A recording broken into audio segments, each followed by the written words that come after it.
The Costa Concordia began to sink, and the ship's captain escaped with his mistress. At that moment, Francesco Schettino became the most hated person in the world, and his cowardice marked the historic tragedy. His boss called him to rebuke him, but all in vain. Guardi, Schettino, che lei si è salvato forse dal mare, ma io lo porto veramente molto male, faccio passare l'anima dei guai. Vado a bordo, cazzo! Comandante, per cortesia. No, per cortesia, lei adesso prende e va a bordo. Mi assicuri che sta andando a bordo. Io sto andando qua con la lancia dei soccorsi, sono sotto qua, non sono andato da nessuna parte, sono qua. Che sta facendo, comandante? Sto qua per coordinare i soccorsi. Che sta coordinando lì? Vado a bordo, mi coordini i soccorsi da bordo.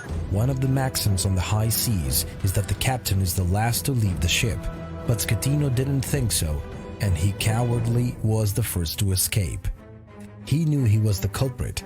He had decided to approach the Isle of Giglio to show the beautiful coastline to a group of wealthy friends.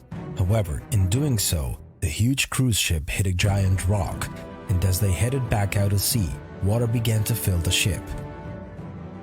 Tragedy struck instantly. Within hours, even minutes, 32 people were dead. Thousands were trying to reach shore on the lifeboats, but the one who had to lead the evacuation was already far away. His mind was on his mistress, a woman he'd snuck on board and who accompanied him during the tragic moment. The nightmare that Schettino had triggered had only just begun. The crew knew something wasn't right, but that wasn't the captain's main concern, for as the disaster that loomed ahead kept growing, he was having a quiet romantic dinner with his mistress, the Moldovan dancer Dominika Chimortan. The captain insisted on having a meal at around 10:30. He arrived with a woman who I didn't recognize. I did wonder, though, what the captain was doing. Why was he still there? Anyway, we gave him his drink. After that, he was also still waiting for the dessert to be served to the woman he was with. That woman would be the only one on his side. Of course, once his cowardice became known, he had no allies left anywhere. I've heard in Russian media that the captain left the ship first, or among the first, but this is not true. The tragedy marked all the passengers of the Costa Concordia. The night was calm, but from one moment to the next, panic broke out among the people on board. It was a loud screeching, like... And then a huge crash, and almost like an explosion.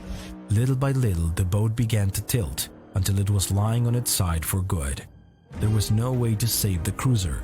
The only thing left to do was to escape. When they finally lowered us down, they still had trouble releasing us. And at this point, you have to remember the ship is leaning over us. There were 4,229 people on the huge ship in total, including passengers and crew, and they were all under the command of one man, Francesco Schettino. The captain's responsibility for the historic tragedy went all the way to the courts, where he still sought to exonerate himself. I did not have command. Navigation was in the hands of an officer. However, the evidence found in the cruiser's black box would eventually prove that he was in charge and that he was the main person responsible for everything that happened. Three-panel judge is reading out the names of the victims. 32 people were killed in that Costa Concordia disaster 3 years ago. The sentence has been handed down: 16 years in jail for the captain on manslaughter charges.